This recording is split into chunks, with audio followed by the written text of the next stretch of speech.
कान्ते अद्यैव मे विशतु मानसराजहंसः प्राणप्रयाणसमये कपवातपीते कण्ठावरोधनविदो स्मरणं कुतस्ते स्वरूपिणं कलात्मानं निकुञ्जस्थं गुरुरूपं सदा भजे कान्तिस्थितामृशति निन्दितशारदिन्दुर यत्रैकतो विलसितां वसितां वृन्दावने विकृतयां मुनगाङ्गसङ्गमे राधा मुकुन्दयुगलं तदहं नमामि ऋषिभिः संस्तुतां नित्यं हिन्दुराष्ट्रविभूषितां वन्दे नेपालमातरं भूते महद्वीर्यै मा पुरो विभो निर्मायसेते यदमो सुपुरुषा भुङ्क्ते गुणान् षोडश षोडशात्मका स्वलङ्कृशिष्ट भगवान् वसांसि मे स्वलङ्कृशिष्ट भगवान् वसांसि मे अकारण करुणा वरुणालय भक्तवांछा कल्पतरु लीला पुरुषोत्तम श्री राधा कृष्ण सर्वेश्वर भगवान को प्रत्यक्ष गान्वयी मूर्ति स्वरूप श्रीमद् भागवतलाई नमन गर्दै समादरणीय समुपस्थित भक्तवृन्द हामीहरूले प्रातःकालमा भगवानको परम पावन चरित्र श्रवण गर्ने क्रममा नारदजीको प्रसङ्ग पर्यन्त श्रवण गरेका थियौँ। अब अगाडिको प्रसङ्ग प्रस्तुत छ। त्यो भन्दा पूर्व एउटा कीर्तन गर्दै वाणीलाई हामीहरू पवित्र गरौँ र आज हाम्रा परम विद्वान भागवतका प्रवक्ता श्री हरिशरण बस्तीज्यूको आगमन भएको छ। त्यसकारणले गर्दा अघि मध्याह्न पश्चिम जान आँट्दै हुन्थ्यो गुरुजी एउटा भजन चाहिँ सुनाएर जानुपर्छ है हजुरले भएर मैले अनुरोध गरेको थिएँ उहाँलाई। त्यसका उहाँको भोलिदेखि धनकुटामा पुराण छ धन अहिलेसम्म रोकिएर बस्नुभएको छ र उहाँलाई एउटा भजन सुनाउनका लागि हामीहरू हार्दिक अनुरोध गर्दछौँ र तत्पश्चात हामीहरू कथा प्रसङ्ग प्रारम्भ गर्नेछौँ।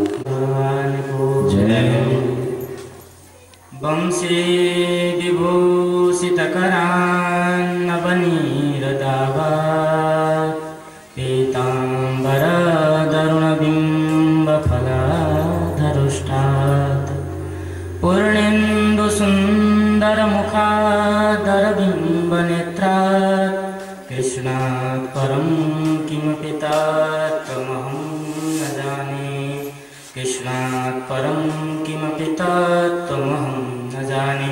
श्री राधा सर्वेश्वर भगवान को जय। श्री सद्गुरुदेव भगवान को जय। श्रीमद् भागवत महापुराण को जय। जय जय श्री राधे। परम मंगलमय अकार करुणा करुणालय भक्तवांछा कल्पतरु तथा सज्जन वृंद श्री सद्गुरुदेव भगवान का चरण कमलमा नमन गर्दै भजन गाउनुभन्दा अगाडि केही दुई शब्द बोल्ने चेष्टा गरेको छु। समय थोरै भए पनि दुई शब्द बोल्ने चेष्टा गरेँ।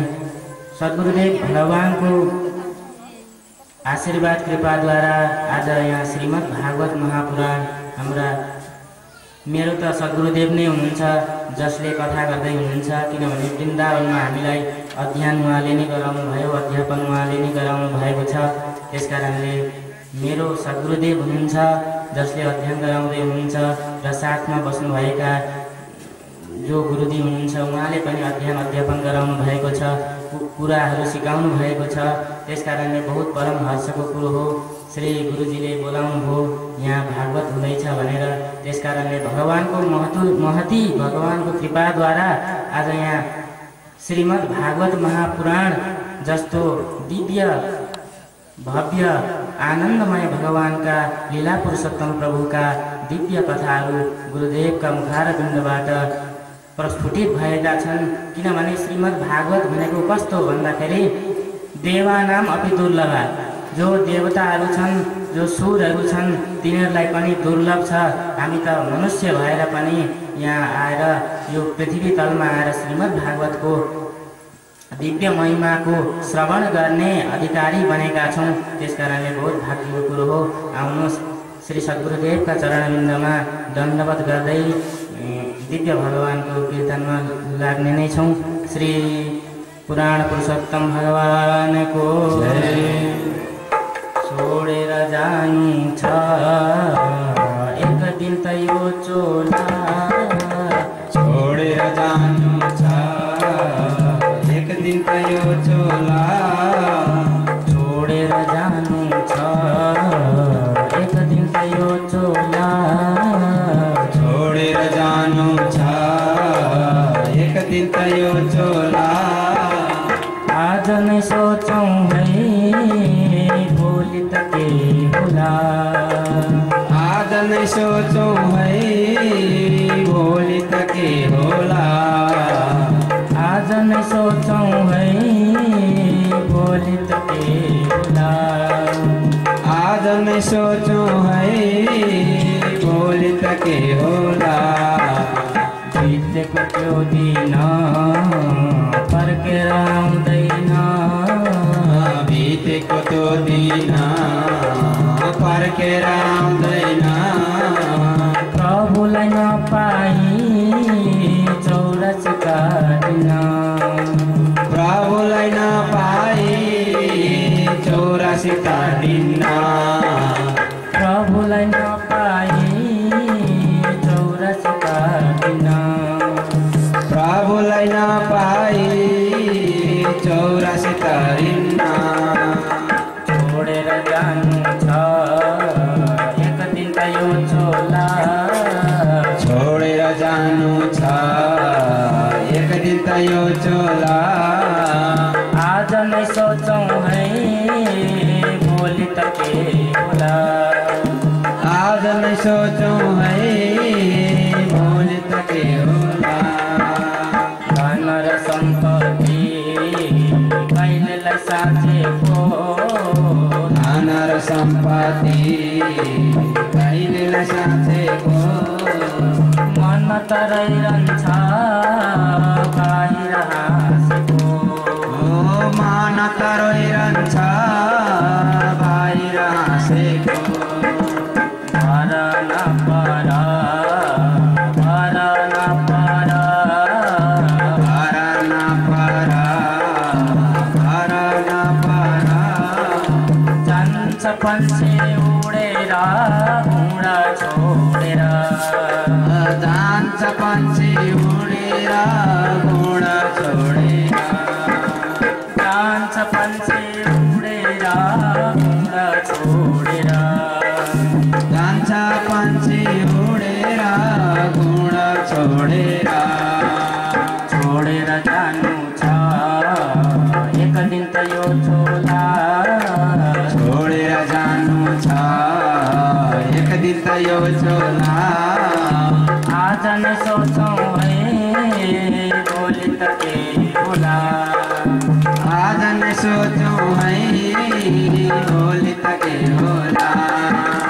जीवन बित्दैछ भज्दैन हरि नाम, जीवन बित्दैछ भज्दैन हरिलाई, जीवन बित्दैछ भज्दैन हरि नाम, जीवन बित्दैछ भज्दैन हरिलाई, व्यर्थैमा पाएछौँ मनुष्य यो जीवन, व्यर्थैमा पाएछौँ मनुष्य यो जीवन, छोडेर जानु छ एक दिन त यो चोला, छोडेर जानु छ एक दिन त यो चोला, आज नै सोचौँ है भोलि त के होला, आज नै सोचौँ है भोलि त के होला। धन र सम्पत्ति हरि बोल।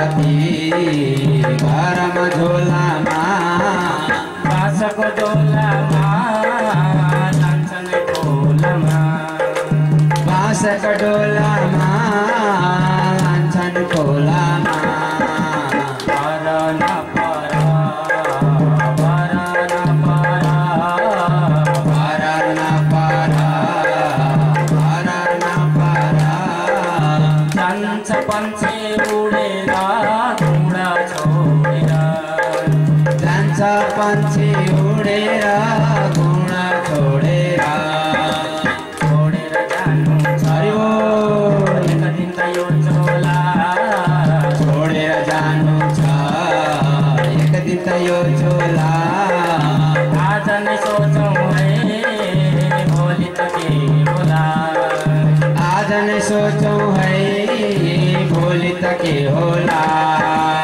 आज नै सोचौँ है भोलि त के होला आज नै सोचौँ है भोलि त के होला आज नै सोचौँ है भोलि त के होला आज नै सोचौँ है भोलि त के होला सर्वेश्वर भगवान भगवान को जय हो ब्रह्म नद्यां सरस्वत्यामाश्रम पश्चिमे तटे सम्या प्रासैति प्रोक्त ऋषीणां सत्रवर्धना। जब नारदजी व्यासजीलाई सद्ग्रन्थको रचना गर्नु भनेर बाटो लाग्नुभयो।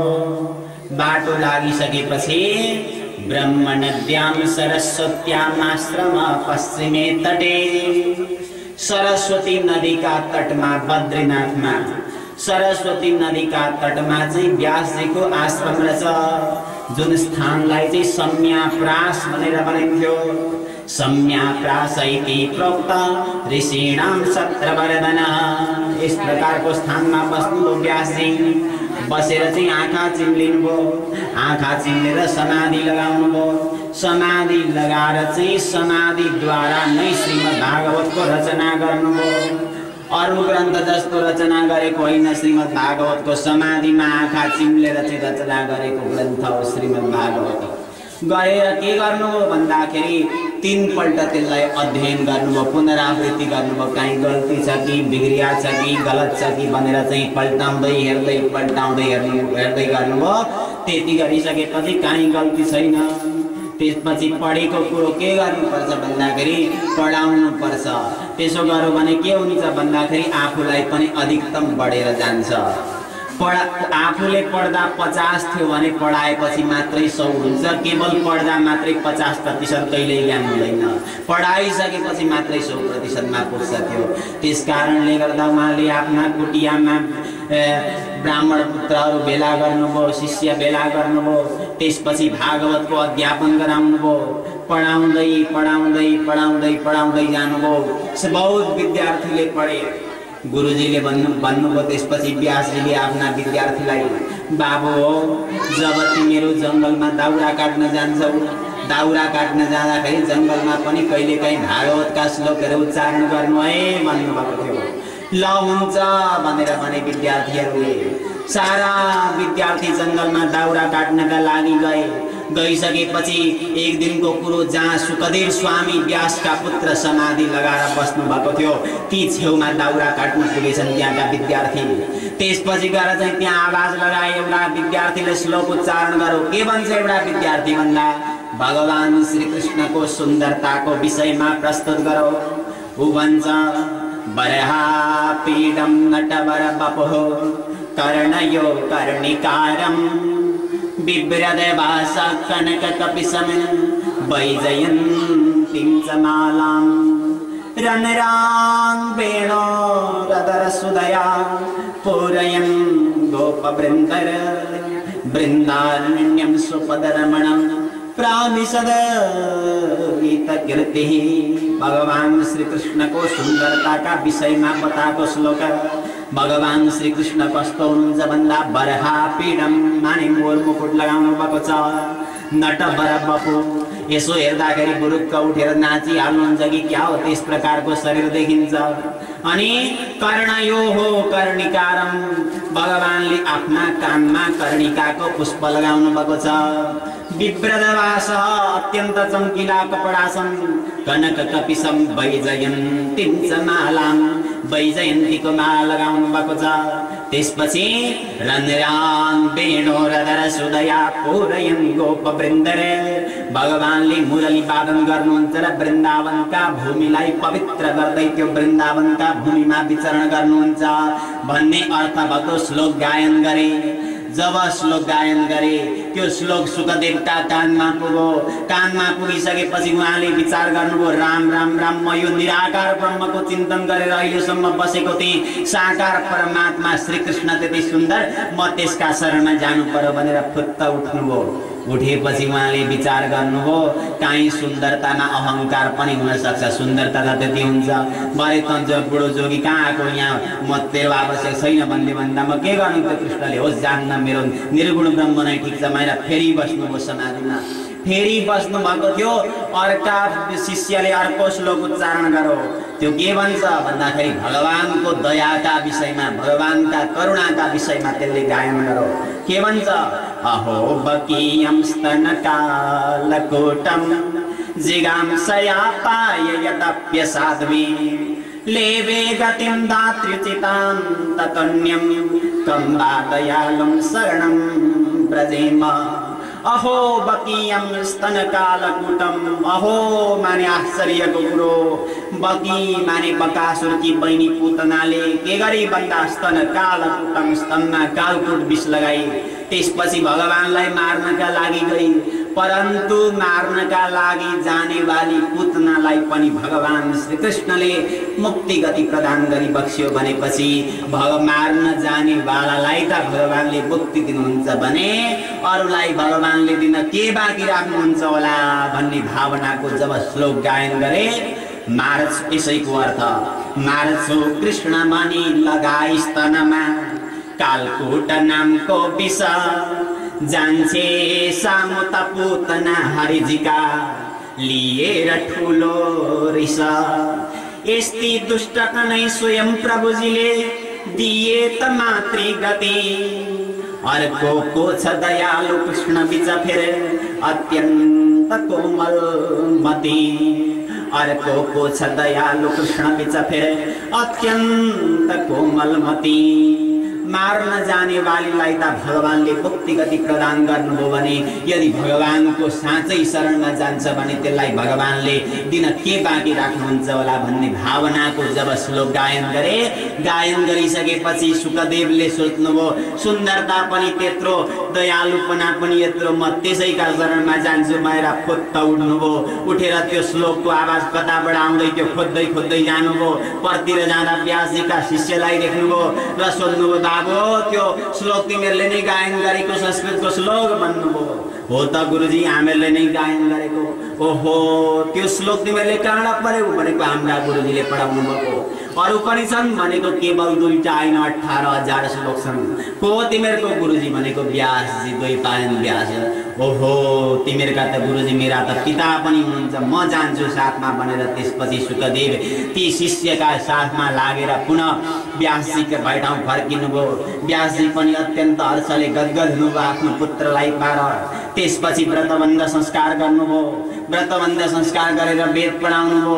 वेद पढाइसकेपछि त्यसपछि सुखदेवलाई सुखमध्यापयामास निवृत्ति निरतम मुनि। त्यसपछि सुखदेवलाई चाहिँ श्रीमद् भागवतको अध्यापन व्यासजीले गराउनु भयो र सुखदेवले यस प्रकारले भागवत पढ्नु भएको भनेर बताउनु भयो। सुखदेवले कतिखेर भागवत पढ्नुभयो भन्ने प्रश्नमा अब भागवतका वक्ता सुखदेवता तयार हुनुभयो, परन्तु भागवतका मूल श्रोता परीक्षित कसरी तयार हुनुभयो भन्दा प्रवेश गर्नु पर्यो महाभारतका प्रसङ्गमा।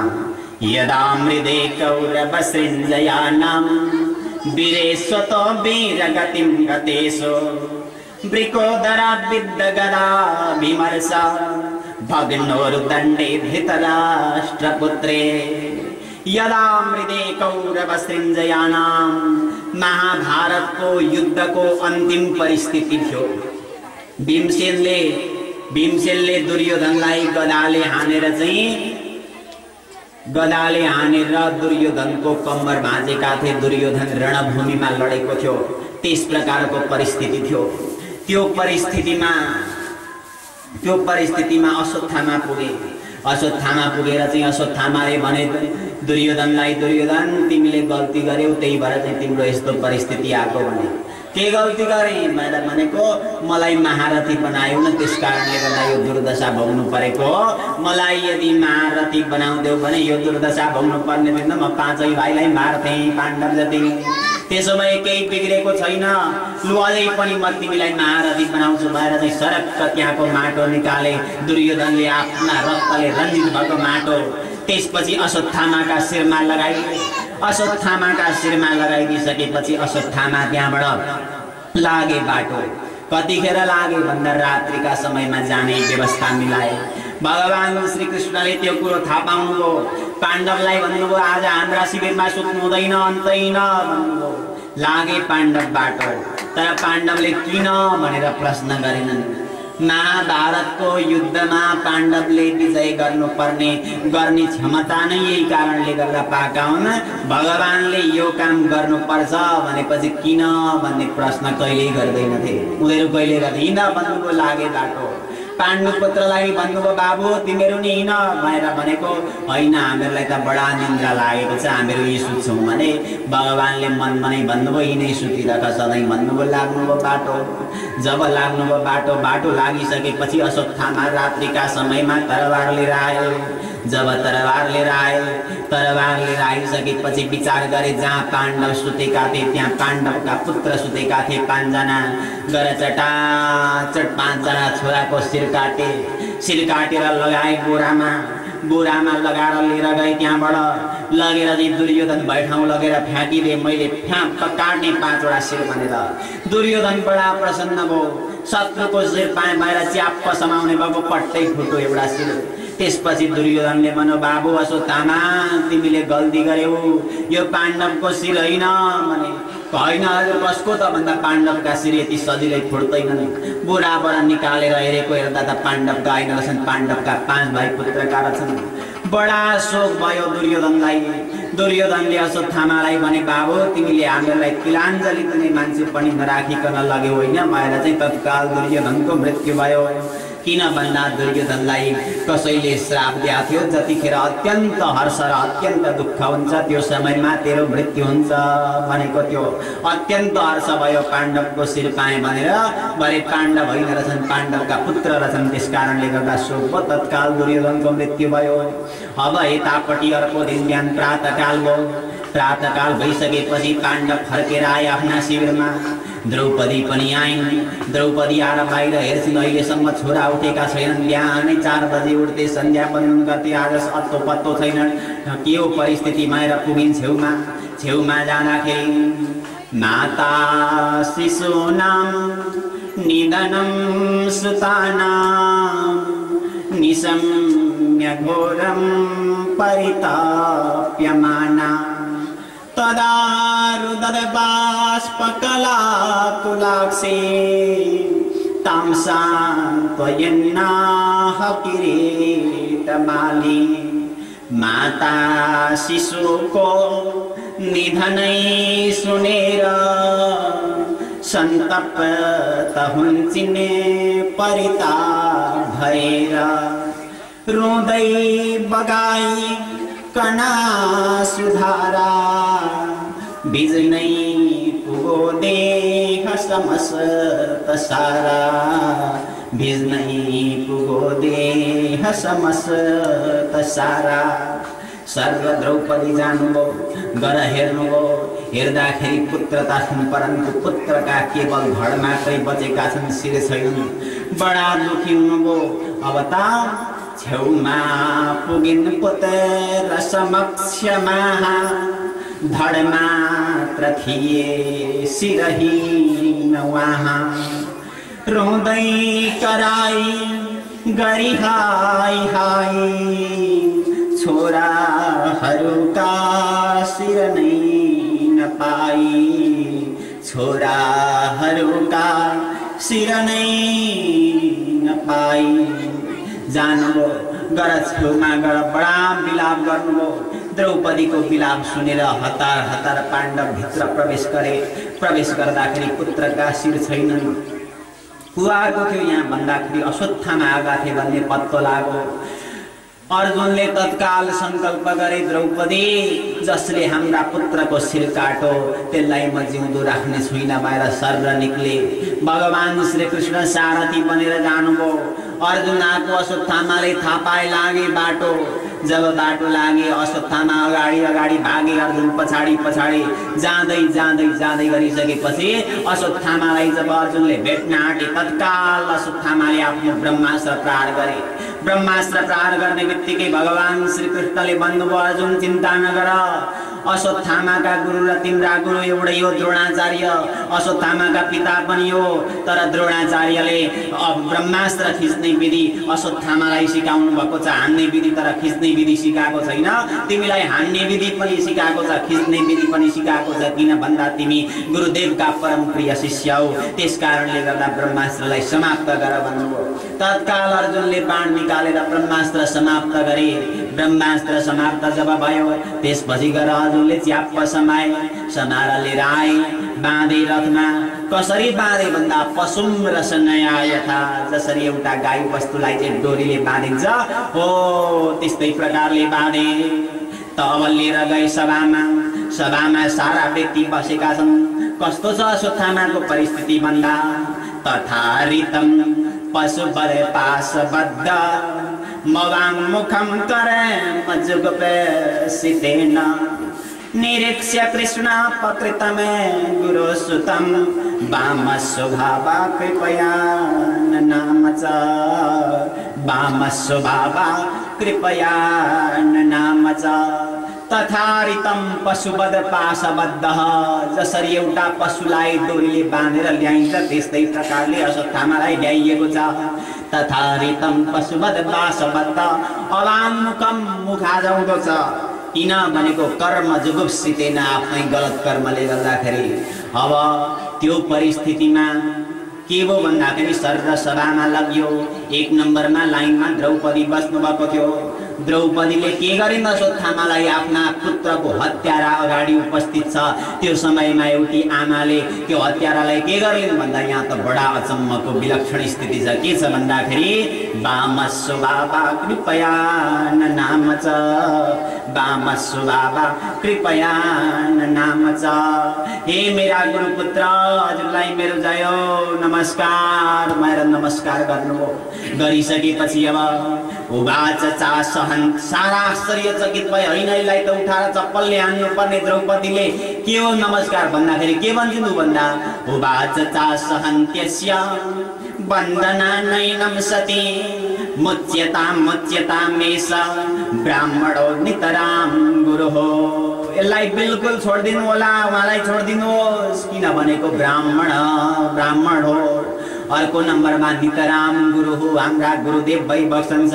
किन भन्दा उहाँकै पिताजीका कृपाले गर्दाखेरि आज तपाईले उहाँले प्रहार गरेको ब्रह्मास्त्रलाई रोक्न सक्नुभयो। त्यसकारणले गर्दाखेरि यदि तपाईले अश्वत्थामालाई मार्नुभयो भने स्वर्गमा बसेका द्रोणाचार्यले हजुरलाई पनि श्राप दिन्छन्। त्यसकारणले गर्दाखेरि बिल्कुल नमार्नु होला, उहाँ हाम्रो गुरु समान वन्दनीय हुनुहुन्छ। र अर्को एउटा बडा आश्चर्य कुरो के बताउनु भन्दाखेरि हामीले जीवनमा सोच्ने कुरो यहाँ बडा आश्चर्य लागेको छ। के भन्नुहुन्छ भन्दाखेरि जस मलाई पुत्र शोकको अनुभव भयो। द्रौपदी भन्दै हुनुहुन्छ मलाई पुत्र शोकको अनुभव भयो। भर्खर मेरा 5 वटा पुत्र मरेका छन्। म क्षत्रियकी छोरी हुँ, क्षत्रियाणी हुँ, परन्तु अश्वत्थामाकी आमा ब्राह्मणी हुन् र तिनका पतिदेव पनि छैनन्। हजुरले यदि छोरो मार्नुभयो भने तिता निसहारा हुन्छन्। पति पनि मरिसके, छोरो पनि मरिसक्यो भनेपछि तिनको गति के होला। त्यसकारणले गर्दाखेरि हजुरले बिल्कुल त्यो काम नगर्नु होला। म क्षत्रियाणी हुँ र त ममा सहन गर्न बहुत मुस्किल परेको छ भने बिचरा ती ब्राह्मणीलाई आफ्नो पुत्र मर्यो भने सहन गर्न कति मुस्किल पर्छ होला। त्यसकारणले गर्दा बिल्कुल यो काम नगरी बक्सेस भनेर भन्नुभयो। भनेपछि कत्रो ठुलो महान भावना र छ द्रौपदीको आफ्नो दुःख आफ्नो परेको दुःख शत्रुलाई पनि त्यो दुःख नपरोस् भन्ने स्वभाव त्यो भावना त्यस प्रकारको भावना रहेछ। अब त्यति गरिसकेपछि त्यति भनिसकेपछि अब द्रौपदीले त्यो कुरो भन्नुभयो। साराले शिर हल्लाए, बिल्कुल द्रौपदीले भनेको कुरो सही हो। युधिष्ठिरले त्यसमा छाप लगाउनु भयो। साराले त्यही कुरामा निर्णय गरे, परन्तु भीमले भने बिल्कुल हुँदैन, बिल्कुल हुँदैन, लातको भूत बातले मान्दैन, यसलाई मार्नुपर्छ, यसले हाम्रा छोरालाई मार्याउ भनेर तयार भए। तयार भइसकेपछि बडा मुस्किल पर्यो अर्जुनले गर्ने कि अर्जुनलाई बडा मुस्किल पर्यो। मुस्किल परिसकेपछि भगवान श्री कृष्णपट्टि फर्किनुभयो। फर्केर सोध्नुभयो, प्रभु अब के गरौँ भन्नुभयो।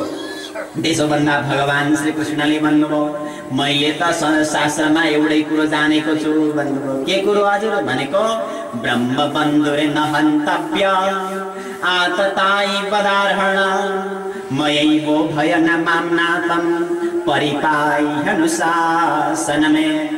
ब्रह्म बन्धुरे न हन्तव्य, निज भन्दा निज ब्राह्मण किन नहोस् त्यसलाई मार्नु हुँदैन। र अर्को कुरो आतताई वदार्हण, यदि शस्त्रधारी छ भने त्यसलाई छोड्नु हुँदैन, मैले त्यति नै जानेको छु भन्नुभयो। बडा अप्ठ्यारो।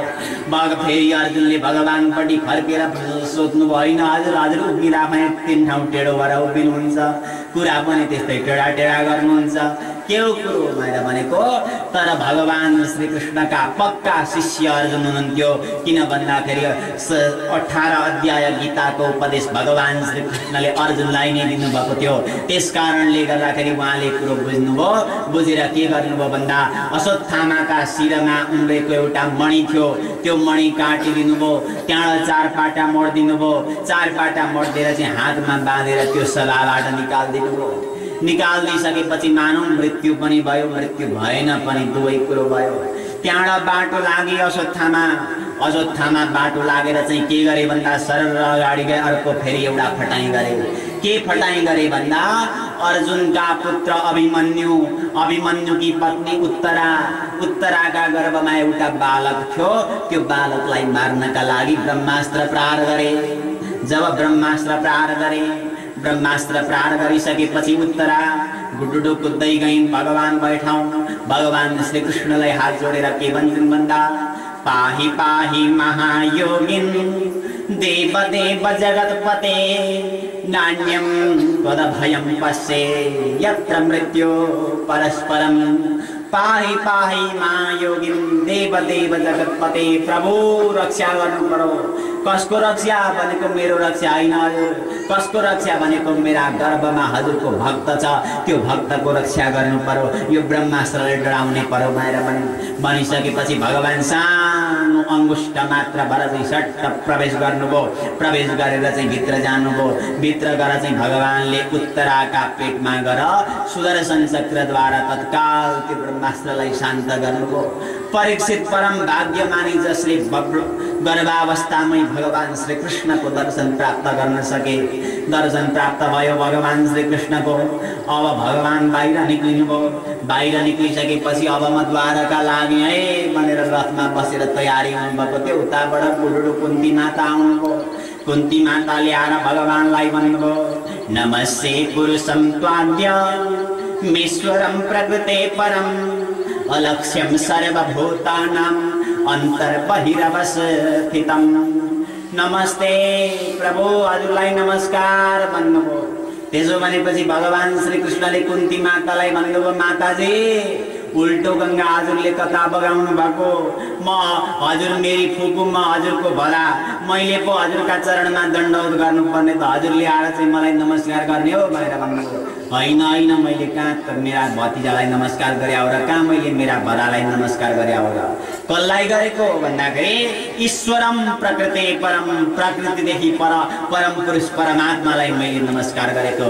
ईश्वरम प्रकृते परम अनि अलक्ष्यम सर्वभूतानां अन्तर्बहिरवस्थितं, जो सम्पूर्ण प्राणीका भित्र र बाहिर बस्ने भएका यस्ता परम पुरुष परमात्मालाई मैले नमस्कार गरेको भन्नुभयो।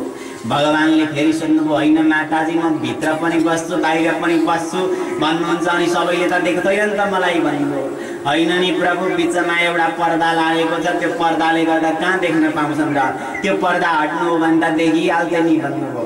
कस्तो पर्दा हजुर भनेको, माया जवनिका छन्न मज्ञादोक्षजमव्ययम् न लक्ष्यसे मूढदृशा नटो नाट्यधरो यथा। माया जवनिका छन्न, माया रूपी पर्दा बिचमा लागेको छ, त्यस कारणले गर्दाखेरि हजुरलाई देख्न सकिँदैन। कसले देख्छ भन्दाखेरि नटो नाट्यधरो यथा। यदि हजुरलाई देख्नु परोस् भने चाहिँ के गर्ने भएर भनेको, जस्तै एउटा जादु देखाउने वाला व्यक्तिले जादु देखाएर झेल्ने जति दर्शकलाई आश्चर्यचकित गराउँछ, टाउको पनि काटेर देखाउँछ, ब्लेड पनि खाएर देखाउँछ, हात पनि काटेर देखाउँछ, हामीहरू हेर्नेवाला बडा आश्चर्यचकित हुन्छौँ। परन्तु त्यो जादुकारको सघाउने वाला जुन सहयोगी हुन्छ, त्यो सहयोगीलाई त्यो जादुकारको जादुले केही पनि प्रभाव पार्न सक्दैन। हो त्यस्तै प्रकारले हामीहरू संसारी व्यक्तिलाई त भगवानकी जादुकरणी मायाले प्रभावित पारेकी हुन्छ, परन्तु भगवानका जो निकटवर्ती महापुरुष सन्त महापुरुषहरू हुन् उनीहरूलाई त प्रभावित पार्दैन। त्यस कारणले गर्दा भगवानको माया काकरी जादुकरी विद्यालाई यदि हामीहरूले जान्नु छ, त्यस्तो वास्तविकता बुझ्नु छ भने सन्त महापुरुषको सामिप्यता लिनुपर्छ, तब मात्रै हामीहरूले त्यो माया रूपी पर्दालाई हटाउन सक्छौँ भएर चाहिँ बताउनुभयो। बताइसकेपछि बडा राम्रो स्तुति गर्नुभयो माताजीले। स्तुति गरिसकेपछि फेरि भगवानले भन्नुभयो, होइन माताजी, हजुरले स्तुति त बडा लामो गर्नुभयो, परन्तु वरदान माग्नु न त केही इच्छा छ भने भन्नुभयो। हे म त्यही पर्खेर बसिया थिएँ नि, वरदान दिन्छु भन्छौ कि भनेर चाहिया छ नि वरदान ता भन्नुभयो। के छ हजुर इच्छा भनेको, जीवनमा न पहिले कसैले त्यस्तो वरदान मागेको थियो, न पछि कसैले माग्छ, त्यस प्रकारको वरदान माताजीले माग्नुभयो। माताजी के भन्नुहुन्छ भन्दा, विपदा सन्तु न सस्वर तत्र तत्र जगद्गुरो भवतो दर्शनम् यस्यात् अपुनर भवदर्शनम्। विपदा सन्तु न सस्वत् तत्र तत्र जगद्गुरो। प्रभु मेरा पग पगमा मलाई दुःख आओस् भनेर माग्नुभयो। किन हजुर दुःख चाहिँ हजुरलाई जीवनभरि दुःखले अगाउनु भएन? दुःखै दुःख जन्मेदेखि त्यतिले पुगेन भनेको होइन हजुर। दुःखमा दुईटा कुरो हुँदो रहेछ। के दुईटा कुरो भनेर भनेको, भवतो दर्शनम् यस्यात् पुनर भवदर्शनम्। दुःखका बेला हजुरको स्मरण आउँदो रहेछ।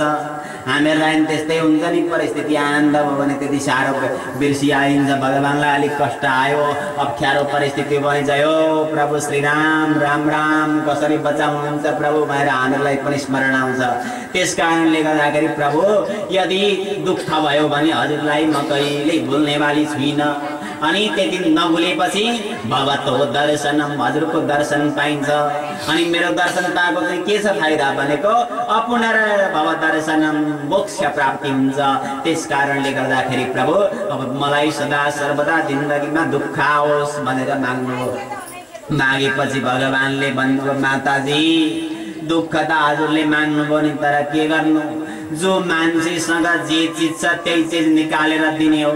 जस्तै मेरा गोजीमा चाहिँ 5 रुपियाँ छ र कसैले 5 रुपियाँ माग्यो भने मैले त्यसलाई दिने हो। मेरा गोजीमा 5 रुपियाँ नै छैन भने त्यसलाई काँडा मैले निकालेर दिनु। अब मेरा खजानामा दुःख भन्ने चिजै छैन, किन भन्दा म त आनन्द सिन्धु सुख राशि हो। त्यस कारणले गर्दा माताजी हजुरलाई जीवनमा दुःख त आउने छैन, परन्तु हजुरलाई म यो आशीर्वाद दिँदैछु, मेरो स्मृति हजुरलाई जीवनमा कदापि छुट्ने छैन भएर चाहिँ भगवानले आशीर्वाद दिइबक्स्यो। आशीर्वाद दिनुभयो। आशीर्वाद दिइसकेपछि भगवानले भन्नुभयो, माताजी हजुरको यत्रो इच्छा रहेछ म नगएदेखि हुन्थ्यो भएर म द्वारकाको यात्रा नै मैले स्थगित गरेँ भन्नुभयो। भगवान बस्नुभयो। बसेर चाहिँ बेलुकाको समयमा जानुभयो युधिष्ठिर भगवानको चरण समाउनका लागि। जाँदाखेरि भगवानले बसेर रुँदै हुनुहुँदो रहेछ। के भयो हजुर भनेर भनेको युधिष्ठिर बडा गडबड भयो। के गडबड भनेको, मेरा परम भक्त भीष्म पितामह 27 दिनदेखि लिएर सरसैयामा सुतेका छन्। अब त आज 26वां दिन पुरा भयो, भोलि 27वां दिन लाग्छ। अब के गर्नु, मैले अहिलेसम्म जान बिर्सेको रहेछु भन्नुभयो। त्यसो भनेपछि युधिष्ठिरले भन्नुभयो, चिन्ता नगर्नुहोस् प्रभु, अब जानुपर्छ हामीहरू भनेर चाहिँ भन्नुभयो। रात्रि बितिसकेपछि भगवान श्रीकृष्ण भीष्म पितामहलाई खोज्दै खोज्दै जानुभयो, रणभूमिमा पुग्नुभयो। भीष्म पितामह सरसैयामा सुत्नु भएको रहेछ। भगवान श्रीकृष्ण पाण्डवका साथमा जानुभयो। अब भगवान श्रीकृष्ण गएको कुरो थाहा पाएर चाहिँ जति पनि महात्माहरू थिए सारा पुगे। कुन पुगे भन्दाखेरि पर्वतो नारदो धौम्य, भगवान बादरायण, बृहदस्व भरद्वाज, सशिष्यो रेणुका सुतः। पर्वत नारद धौम्य आदि गरिएका ठुला ठुला महात्माहरू पनि त्यहाँ पुग्नुभयो। किन पुग्नुभयो भन्दाखेरि भगवान स्वयं भगवान श्रीकृष्ण भीष्म पितामह परम भक्त दुईजनाको भेट हुँदा र दुईजनाको संवाद हुँदा त्यो संवाद के चाहिँ हुँदो रहेछ त्यो सुन्नु पर्यो भनेर सारा गइसकेपछि भीष्म पितामह सरसैयामा सुत्नु भएको छ। भगवान श्रीकृष्ण टुप्लुक्कै अगाडि पुग्नुभयो। अगाडि पुगिसकेपछि भगवान श्रीकृष्णलाई प्रणाम गर्दै भन्नुहुन्छ, सदैव देवो भगवान प्रतीक्ष्यतां कले परमेया पदिदं हिनोम्यहं। प्रसन्नहासा रुणलोचनोल्लसन् मुखाम्बुजो ध्यानपतस चतुर्भुजा। प्रभु सदैव देवो भगवान प्रतीक्ष्यतां। हे कृष्ण भगवान तपाईँ आइपुग्नु भएछ, कहीँ जान पाउनुहुन्न, वहीँ बस्नुहोस्। कहिलेसम्म हजुर भनेको कले परमया पतिदं हिनोम्यहं। जबसम्म म मेरो शरीर त्याग गर्दिनँ तबसम्म हजुर कहीँ जान पाउनेवाला हुनुहुन्न। कसरी बस्नु भनेको प्रसन्न आशा। भगवानलाई बडा अप्ठ्यारो लाग्यो। बाको के अरे स्वेच्छा मृत्यु छ, कहिले जाने हुन्। अब 10,000 वर्षसम्म गएनन् भने बसिरहनु पर्यो भएर अँध्यारो मुख लाएर बस्नु भएको थियो। होइन कहाँ तपाईँ त्यसरी बस्नु भएको। प्रसन्न आशा रुणलोचन उल्लसन, प्रसन्न भएर बस्नु पर्यो, मलाई दर्शन दिएर भएर चाहिँ भन्नुभयो। भनिसकेपछि कि लु हजुर बसै भनेर तयार पर्नुभयो भगवान।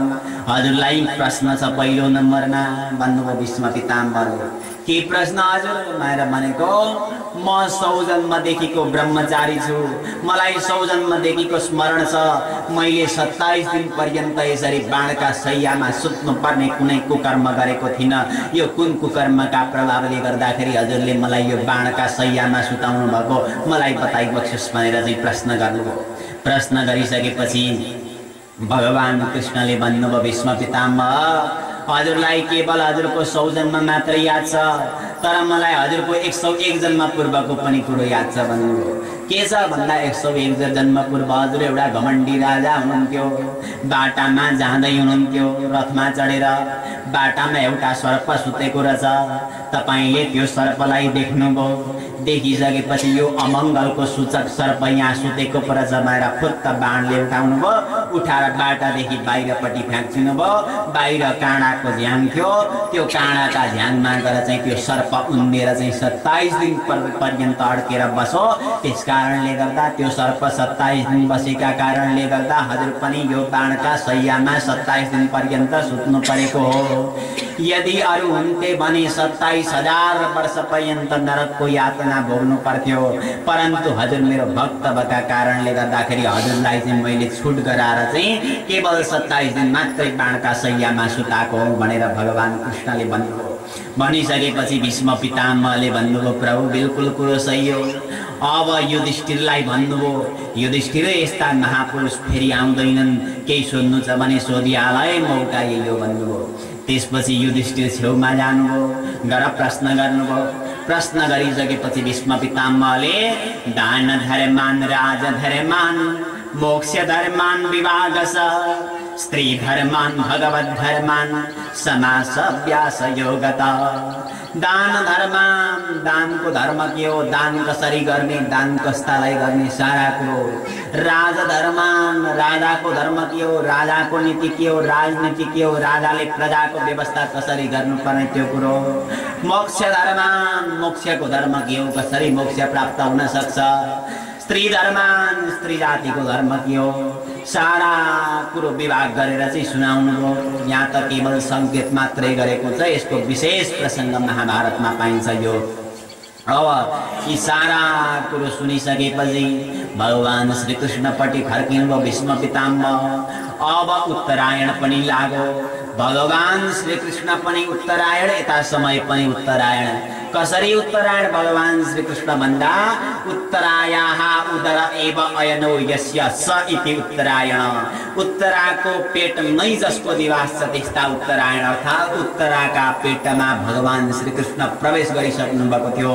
त्यसकारणले गर्दा भगवान श्रीकृष्ण पनि उत्तरायण र यता समय पनि उत्तरायण जब लागिसकेपछि भीष्म पितामहले विचार गर्नुभयो, अब म भगवानको स्तुति गर्नु पर्यो।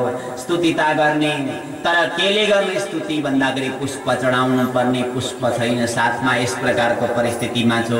त्यसकारणले गर्दाखेरि भगवानलाई म पुष्पताग्रत छन्दमा स्तुति गर्नु पर्यो भनेर चाहिँ बडा दिव्य स्तुति गर्नुहुन्छ। इति मति रूपकल्पिता वितृष्ण भगवती सात्वत पुंगवे विभुम्नि स्वसुखमुपगते क्वचिरे विहरतुं प्रकृतिमुपेयुषि भव प्रवाह। इति मति उपकल्पिता। प्रभु म जाँदैछु, जानुभन्दा पहिले मेरो एउटा उत्कट इच्छा छ। के छ हजुर? हजुरको इच्छा भनेको मेरी एउटी छोरीको विवाह गरिदिनु छ। त्यो छोरीको विवाह गरिदिन पाएँ भने चाहिँ मलाई बाटो लाग्न बडा सजिलो हुन्थ्यो भन्नुभयो। होइन अनि हजुर 100 जन्मदेखिको ब्रह्मचारी भनेर कहाँ आइने छोरी भन्नुभयो। इति मति, यो मेरी बुद्धि नै मेरी छोरी हो, त्यसकारणले गर्दा यसको विवाह गरिदिनु पर्नेछ। अनि कोहीसँग गर्दा भइहाल्थ्यो भनेको होइन हजुर, योग्यता मिल्नेसँग गरिदिनु पर्छ नि। जस्तै अलिक पढ्या छिन् भने पढेकै खोज्नु पर्यो, नपढ्या छिन् भने नपढेकै खोज्नु पर्यो, स्वभाव स्वरूप सारा कुरो मिल्ने खोज्नु पर्यो। अनि अब हजुरले को मेरी बुद्धि अनुसारको योग्यताको मैले व्यक्ति पाइनँ। के छ हजुर कि बुद्धिमा योग्यता भनेको वितृष्णा, तृष्णा भन्ने कुरो काहीँ केही छैन। त्यस प्रकारको संसारमा मान्छे नै मैले हजुरभन्दा अर्को पाइनँ। त्यसकारणले गर्दाखेरि मेरी बुद्धि चाहिँ हजुरलाई छोडेर जाउँ कि भन्ने मलाई इच्छा लागेको छ। इति मति रूपकल्पिता वितृष्णा भगवती सात्वत पुंगवे विभुम्नि स्वसुखमुपगते क्वचिरे विहरतुं प्रकृतिमुपेयुषि भव प्रवाह। अब हजुरको कुरो के गरौँ, त्यति मात्रै कहाँ हो र? त्रिभुवन कमनं तमाल वर्णं रविकर गौरवरं वरं दधाने वपुरलककुलावृतान्नाब्जं विजय सखे रतिरस्तु मे नवद्या। त्रिभुवन कमनं तमाल वर्णम, त्रिभुवनमा सबैभन्दा सुन्दर हजुर भइबक्सेन्छ। तमालको जस्तो हजुरको परम सुन्दर वर्ण छ। और रविकर गौरवरम वरम दधाने, हजुरका कपडा अत्यन्त सुन्दर छन्। यस प्रकारको हजुर भइबक्सन्छ। र प्रभु अर्को कुरो पनि मलाई याद आयो। कस्तो कुरो भन्दा जब महाभारतको युद्ध चल्दै थियो, त्यो युद्ध चलेका बेला हजुर पनि अर्जुनको रथ हाँकेर चाहिँ सर्र आउनुभयो। सर्र आउँदाखेरि त्यो रथ चलाउने कष्टले गर्दाखेरि हजुरका जिउबाट पसिना बगेका थिए, गालामा पसिना बगेका थिए। जब पसिना बगे त्यो रणभूमिको धुलो गएर चाहिँ हजुरका गालामा लाग्यो र त्यो धुलो लाग्दा पनि हजुरका त्यो गालामा अत्यन्त सुन्दर देखिन्थ्यो। प्रभु हो त्यो स्वरूप चाहिँ मेरा हृदयमा बसिरहोस् प्रभु बाहिर भन्नुभयो। त्यति मात्रै होइन प्रभु, मेरो पनि अर्को इच्छा छ। के भन्दा सपदि सखी बचो निशम्य मध्ये निज परयोर बलयो रथम निवेश्य स्थितवती परसैनिकायु रक्षणा ऋतवती पार्थ सके रतिरे ममास्तु। प्रभु जब हजुरले सर्र रथ लिएर जानुभयो, अर्जुनको रथ, एकपट्टि पाण्डवका सेना अर्कापट्टि कौरवका सेना, अर्जुनले हजुरलाई आज्ञा गरे सेनयोर उभयोर्मध्ये रथम स्थापयमेच्युत। हे अच्युत, दुईटा सेनाका बीचमा मेरो रथ रोक भनेर आज्ञा दिए। हजुरले सर्र लानुभयो। लगेपछि हजुरले यसो यतापट्टि पनि हेरे, उतापट्टि पनि हेरे। हेर्दाखेरि के छ परिस्थिति भनेको मातुलान ससुरान धात्रीन पुत्रान पौत्रान सखिंस्तता मामा पनि छन् लड्नु पर्ने ठाउँमा, सखी पनि छन्, पुत्र पौत्रादि सारा सम्बन्धी छन् दुवै तर्फमा। त्यसपछि अर्जुनलाई चाहिँ बडा वैराग्य लाग्यो, प्रभु म यो युद्ध गर्दिन भनेर गाण्डीव धनु फाके। हजुरले गीताको उपदेश गर्नुभयो, उपदेश गरिसकेपछि अन्तिममा भने नष्ट मोह स्मृतिर्लब्धा तत्प्रसादान् मया च्युत।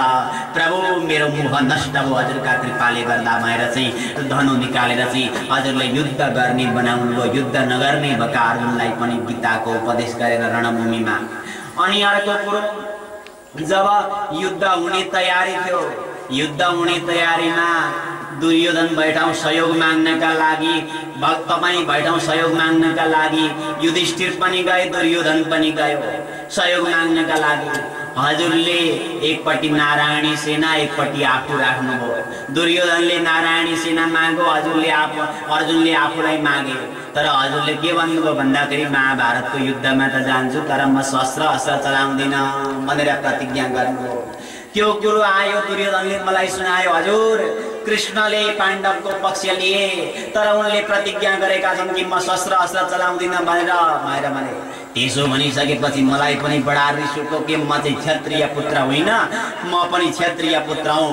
म पनि प्रतिज्ञा गर्छु भगवान कृष्णलाई शस्त्र अस्त्र उठाए बिना म बिल्कुल छोड्नेवाला छैन, उठाउनै पार्ने बनाउँछु भनेर मैले पनि प्रतिज्ञा गरेँ। प्रतिज्ञाको होडबाजी भयो। जब महाभारतको युद्ध प्रारम्भ भयो, दुईपट्टिबाट बाण चल्न थाले। मैले एक दिन अर्जुनलाई अन्तिम स्थितिमा पुर्याएँ, अर्जुनको रथ भाँच्यो, सारा अन्तिम स्थिति भयो। त्यो स्थिति भइसकेपछि हजुर के गर्नुभयो भन्दाखेरि खुट्ट ओर्लिनुभयो, ओर्लेर चाहिँ रथको पाङ्ग्रो उठाउनु भयो। रथको पाङ्ग्रो उठाउँदाखेरि के भयो परिस्थिति भन्दा धृतरथ चरणो भेया चलतको पृथ्वी थर्र कामिन रे। किन कामिन भनेर भनेको प्रभु हजुरले पनि आफ्नो प्रतिज्ञा छोड्दै हुनुहुन्छ भने यो संसारका अरू व्यक्तिले के गर्छन् भनेर चाहिँ थर्र कामिन पृथ्वी। तर भगवानको पिताम्बर सट्ट तल झरो, मानु त्यो आश्वासन दिएको, अरे होइन होइन मैले मेरो प्रतिज्ञा छोडेको छुइनँ, मैले त शस्त्र अस्त्र उठाउँदिन भनेको थिएँ, मैले शस्त्र अस्त्र उठाएको छुइनँ। किन भन्दा यो रथको पाङ्ग्रो शस्त्र पनि होइन अस्त्र पनि होइन भएर हजुरले पृथ्वीलाई आश्वासन दिनुभयो, त्यो रथको पाङ्ग्रो उठाउनु भयो। अरे जब मलाई मार्नका लागि खुट्टा उठाउनु भएको थियो, मैले मेरो बाण तल झारेर मैले दुई हात उठाएँ, प्रभु जय हो, मेरो विजय भयो। किन भन्दाखेरि मैले पहिले प्रतिज्ञा गरेको थिएँ महाभारतका युद्धमा हजुरले जसरी भए पनि धनु उठाउनु पर्छ भनेर मैले प्रतिज्ञा गरेका थिएँ, शस्त्र उठाउनु पर्छ भनेर प्रतिज्ञा गरेका थिएँ। मेरो त्यो प्रतिज्ञा पुरा हो भनेर जब मैले जयघोष गरेँ प्रभु, त्यो हजुरले त्यो रथको पाङ्ग्रो उठाएको बेला हजुरको मुखारविन्द यति शोभायमान भएको थियो प्रभु, यति शोभायमान, त्यो मेरो हृदयमा सदा सर्वदा बसिरहोस् भनेर चाहिँ भन्नुभयो। भनिसकेपछि बडा हर्षले गदगद हुनुभयो भगवान श्रीकृष्ण पनि। भीष्म पितामहको त्यो परम दिव्य स्तुति श्रवण गरेर अब हामीहरू पनि एकपल्ट भीष्म पितामहको परम पावन स्तुति गरौँ।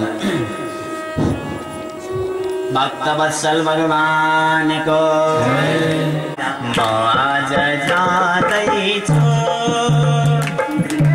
कृष्ण प्यारा नन्द दुलारा म आज जाँदैछु। कृष्ण प्यारा नन्द दुलारा म आज जाँदैछु। कृष्ण प्यारा नन्द दुलारा म आज जाँदैछु। ईश्वरमा भक्ति लागोस् बानी अमिताम माग्दैछु। ईश्वरमा भक्ति लागोस् बानी म बिदा माग्दैछु। ईश्वरमा भक्ति लागोस् बानी म बिदा माग्दैछु। ईश्वरमा भक्ति लागोस् बानी म बिदा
प्यारा नन्द दुलारा माझ जाँदैछु दुई हात जोडी चटक छोडी म बिदा माग्दैछु दुई हात जोडी चटक छोडी म बिदा माग्दैछु दुई हात जोडी चटक छोडी म बिदा माग्दैछु दुई हात जोडी चटक छोडी म बिदा माग्दैछु पिताको ज्ञान अर्जुनलाई दियो यो युद्ध भूमिमा पिताको ज्ञान अर्जुनलाई दियो यो युद्ध भूमिमा पिताको ज्ञान अर्जुनलाई दियो यो युद्ध भूमिमा पिताको ज्ञान अर्जुनलाई दियो यो युद्ध भूमिमा त्यही नै रूपा सधैँ नै आओस् यो मेरो हृदयमा त्यही नै रूपा सधैँ नै आओस् यो मेरो हृदयमा त्यही नै रूपा सधैँ नै आओस् यो मेरो हृदयमा त्यही नै रूपा सधैँ नै आओस् यो मेरो हृदयमा हे कृष्ण प्यारा नन्द दुलारा म आज जाँदैछु हे कृष्ण प्यारा नन्द दुलारा माझ जाँदैछु दुई हात जोडी चटक छोडी म बिदा माग्दैछु दुई हात जोडी चटक छोडी म बिदा माग्दैछु हे कृष्ण श्याम हे नन्द नन्दन गोलोक बिहारी हे कृष्ण श्याम हे नन्द नन्दन गोलोक बिहारी हे कृष्ण श्याम हे नन्द नन्दन गोलोक बिहारी हे कृष्ण श्याम हे नन्द नन्दन गोलोक बिहारी हे मेरा प्यारा हे मेरा गोपाल म तिम्रो पुजारी हे मेरा प्यारा हे मेरा गोपाल म तिम्रो पुजारी हे मेरा प्यारा हे मेरा गोपाल म तिम्रो पुजारी हे मेरा प्यारा हे मेरा गोपाल म तिम्रो पुजारी हे कृष्ण प्यारा नन्द दुलारा म आज जाँदैछु हे कृष्ण प्यारा नन्द दुलारा म आज जाँदैछु ईश्वरमा भक्ति लागोस् बानी आशीर्वाद माग्दैछु ईश्वरमा भक्ति लागोस् भनी आशीर्वाद माग्दैछु ईश्वरमा भक्ति लागोस् बानी आशीर्वाद माग्दैछु ईश्वरमा भक्ति लागोस् भनी आशीर्वाद माग्दैछु आशीर्वाद माग्दैछु आशीर्वाद माग्दैछु भक्तवत्सल स्तुति गरिसकेपछि के भो परिस्थिति भन्दा ईश्वर दर्शन सामुमा हुन गयो श्री भीष्मजीको तहाँ सामनेमा पनि कृष्णको स्तुति गरी गोविन्दका पदमा लाई मन पनि फेर गए सुरु सुरु गोविन्दका धाममा नश्वर देह तै सरक्क गिरिगो गोविन्दका पाउमा नश्वर देह तै सरक्क गिरिगो गोविन्दका पाउमा ईश्वर दर्शन सामुमा हुन गयो श्री भीष्मजीको तहाँ कस्तो परम भाग्यशाली भगवान श्री कृष्ण को दर्शन अगाडि मुखले भगवान श्री कृष्ण को स्तुति, हृदयमा भगवान श्री कृष्ण को निवास, त्यति गर्दा गर्दै तत्काल प्राण को परित्याग गर्नुभयो। नश्वर देह तै सरक्क गिरिगो, गोविंद का पाउमा भगवान का चरण कमल में भीष्म पितामह को शरीर लडिसकेपछि के कस्तो भयो परिस्थिति भन्दा सुखदेव बताउनुहुन्छ। धन्य हुन्छ सका नयन कमलले ईश्वर दर्शन गरी, सामने श्री हरि का पवित्र यशको वर्णन गरी, प्रेम भरी त्यागे नश्वर देह खुद खुसी हुँदै देवगण तहाँ देख्दछन्। ठुला भक्त बुझी समस्त गणले पुष्पैली फेक्दछन्, ठुला भक्त बुझी समस्त गणले पुष्पैली फेक्दछन्। कस्ता धन्य हुन् भीष्म पितामह जसले भगवानको स्तुति गर्दा गर्दै आज शरीर परित्याग गरे र सारा देवताहरूले आकाशबाट पुष्पवृष्टि गरे, हर्षले गदगद भए। त्यस पछाडि भीष्म पितामहले प्राण त्याग जब गर्नुभयो, पाण्डवलाई बडा कष्ट भयो। के गरे पाण्डवले भन्दा दुखी भइकन पाण्डु पुत्रहरूले बोकेर गंगा गए, संस्कार अग्निमा गरौँ भनी तहाँ सब भक्त भेला भए। नश्वर देह तै समर्पित गरी श्री अग्निका काखमा, फर्कन्छन् सब पाण्डु पुत्रहरू फेर श्री कृष्णका साथमा, फर्कन्छन् सब पाण्डु पुत्रहरू फेर श्री कृष्णका साथमा। लगेर चाहिँ त्यो भीष्म पितामहको शरीरलाई लगेर अन्तिम संस्कार गरे। अन्त्येष्टि संस्कार गरिसकेपछि सारा पाण्डवहरू हर्षले गदगद हुँदै, हर्षले गदगद चाहिँ एकपट्टि किन भन्दा भगवान श्री कृष्णको दर्शन गर्दै गर्दै भीष्म पितामहको शरीर त्याग, अर्को दुःख पनि छ हामीसँग वियोग भन्ने यस प्रकारका दुविधामा हुँदै पाण्डवहरू त्यहाँबाट भीष्म पितामहको अन्त्येष्टि संस्कार गरेर त्यहाँबाट फर्किए। जब फर्किसकेपछि भगवान श्री कृष्ण द्वारकाको यात्रामा लाग्नुभयो। द्वारकाको यात्रामा लागिसकेपछि यतापट्टि उत्तराका गर्भमा भएको जो बालक थियो त्यो बालकको जन्म भयो। जन्म भइसकेपछि नामाकरण संस्कार गरिने भयो। नामाकरण संस्कार परीक्षित भनेर राखे। किन राखे भन्दाखेरि परित इच्छति परीक्षित, जन्मिने बित्तिकै ती बालकले चाहिँ वरिपरि पल्याक पुलुक हेरे अरे। किन हेरेको भन्दाखेरि त्यो गर्भमा भएको त्यो सुन्दर बालक जो व्यक्ति देखेको थियो हो त्यो व्यक्ति चाहिँ कता छ भएर वरिपरि हेरे, श्वेतलाई हेरे, त्यो पनि होइन, त्यो पनि हेरे, त्यो पनि होइन, यताको पनि होइन, वरिपरि आँखा घुमाएका कारणले गर्दा परित माने वरिपरि, इच्छित माने हेर्नु, वरिपरि हेरेका कारणले गर्दाखेरि यिनको नाम परीक्षित भनेर राखियो।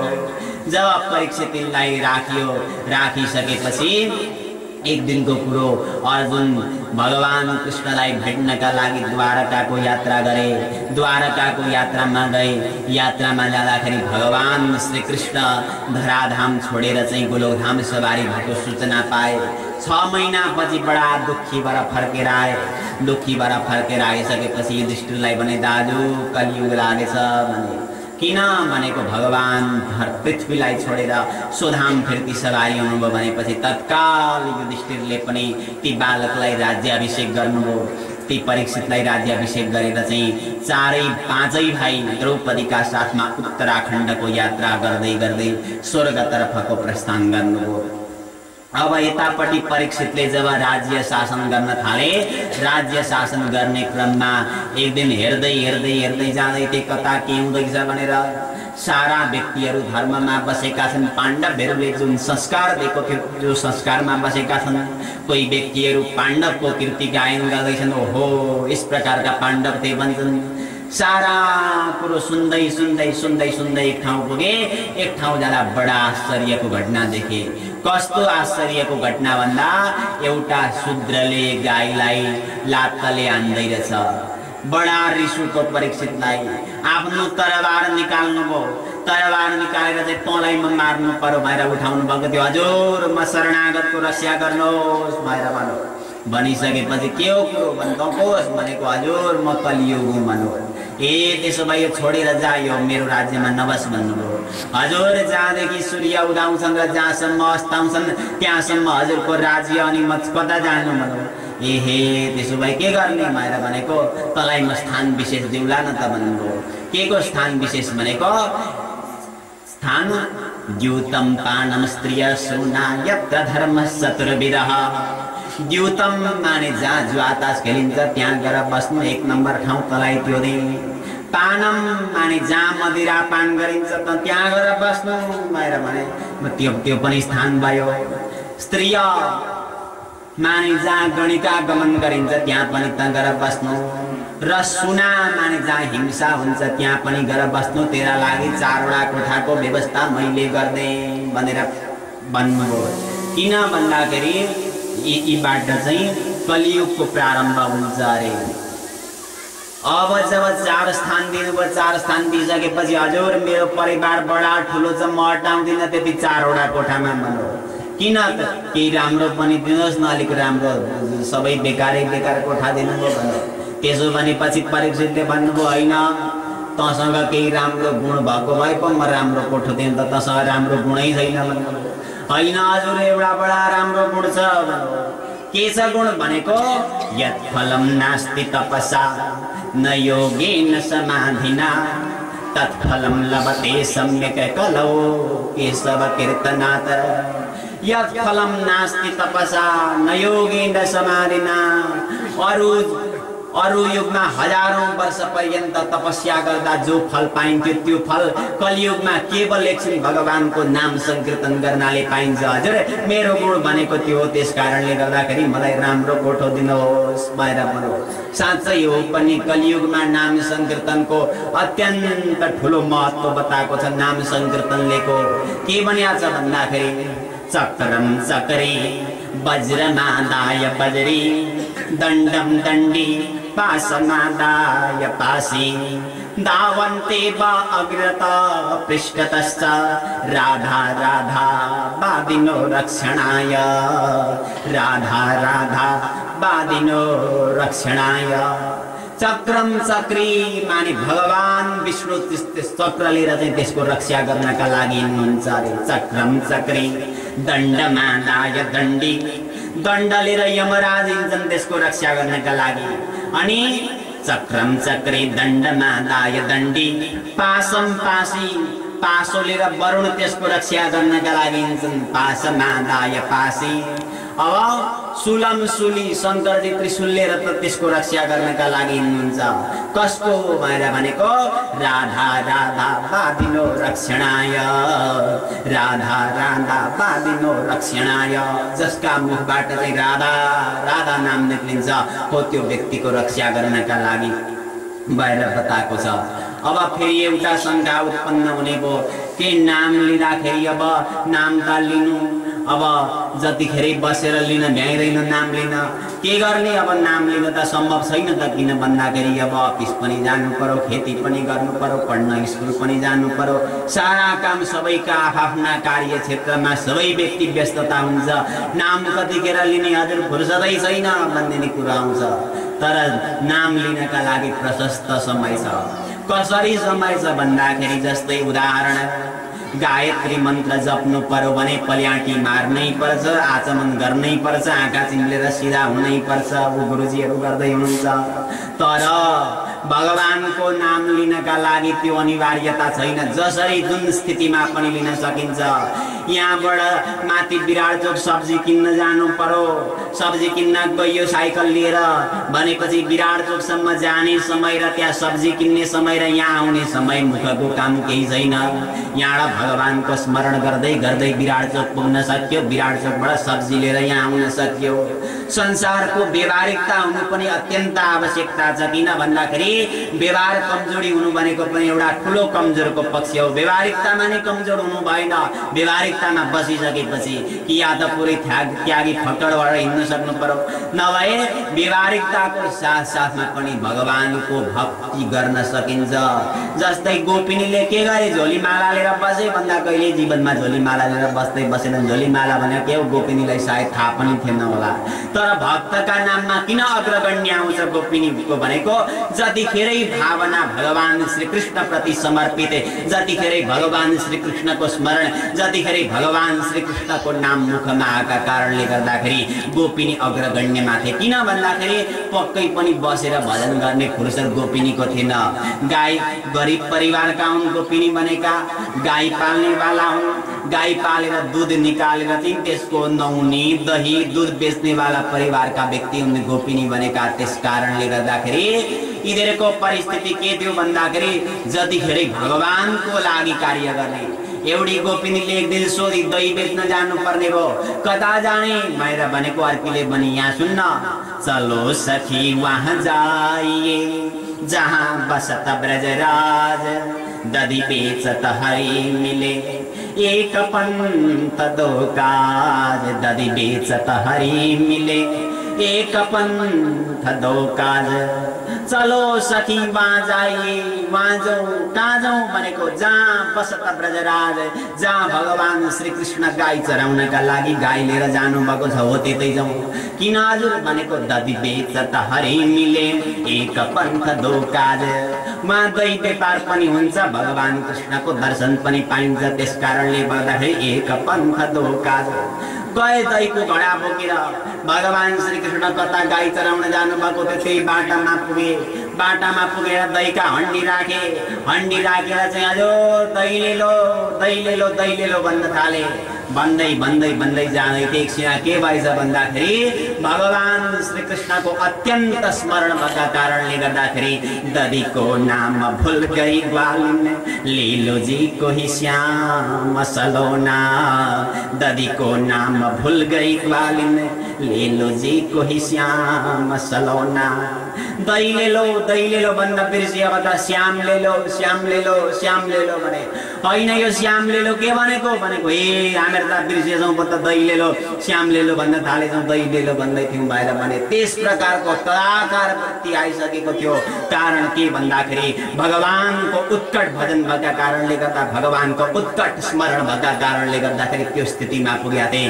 तर घरमा बसेर झोलीमाला लिनेवाला पनि यिनीहरू होइनन्। किन भन्दा भगवानको नाम चामल केलाउँदै पनि लिन सकिन्छ, सब्जी पकाउँदै पनि लिन सकिन्छ, यहाँबाट माथि विराट चोक पुग्नु पर्यो भने बाटामा पनि लिन सकिन्छ, लुगा फेर्दा पनि भगवानको नाम लिन सकिन्छ। कुनै पनि अवस्थामा भगवानको स्मरण गर्न सकिन्छ। दीर्घ शङ्का र लघु शङ्कालाई छोडेर भनेर बताएको छ गुरुदेवहरूले, त्यसो बताउनुहुन्छ। तर उच्च कोटीमा पुगेकालाई त्यो पनि आवश्यक पर्दो रहेन रहेछ। किन भन्दाखेरि एकजना शिष्य रहेछन्, ती शिष्य चाहिँ गएछन् गुरुजीकामा पढ्न, बडा मूर्ख स्वभावका, एकोरो स्वभावका। त्यहाँबाट गुरुजीले भन्नुभएछ बाबु जतिखेर पनि भगवानको नाम राम राम राम राम जपिरहनु पर्छ है भन्नुभयो। हुन्छ गुरुजी भने अब त टोयलेटमा बस्दा पनि कानमा जनै लगाएका छन्, त्यहाँ राम राम राम राम राम जप्दै रहेछन्। साथीले सुनेपछि गुरुजी बैठाउँ आए। गुरुजी हजुरको शिष्य त त्यो बिकामे कामै नलाग्ने, जतिखेर राम राम भन्छ टोयलेटमा बस्दा नि राम राम भन्छ भनेर भने गुरुजीले बोलाउनु भयो। बाबु यहाँ आइज त भन्नुभयो। गयो, गएपछि गुरुजीले सुन्नुभयो बाबु तैँले राम राम टोयलेटमा बस्दा भने आओ भन्नुभयो। हो गुरुजी किन भनेको त? अनि हजुरले जतिखेर भन्नुभएको थियो भने त्यहाँबाट भन्छु नि गुरुजी। ए बाबु लो बाहिर गएका बेला चाहिँ नभन्नु है, लघु शङ्का र दीर्घ शङ्का गएका बेला चाहिँ नभन्नु नि भन्नुभयो। ल हुन्छ गुरुजी भन्नु। अब अर्का दिन पनि गयो, दीर्घ शङ्का गइसकेपछि अब त उसको आदत लागिसकेको छ, नाम निक्लिहाल्छ मुखबाट। अब चाहिँ के गरेछ भन्दा दाहिने हातले जिब्रो समाएर चाहिँ बस्यो। साथीहरू फेरि च्याउन गए, यसो हेर्दाखेरि त आज त जिब्रो समाएर बसेको छ। फेरि आए, आएर गुरुजीलाई सुनाए, गुरुजी हजुरको त्यो शिष्य त कामै नलाग्ने नि। किन हजुर भनेर भनेको हिजोसम्म त नाम मात्र लिँदै त्यो भित्र बसेर आज त जिब्रो समाएर बसिरहेको छ भने।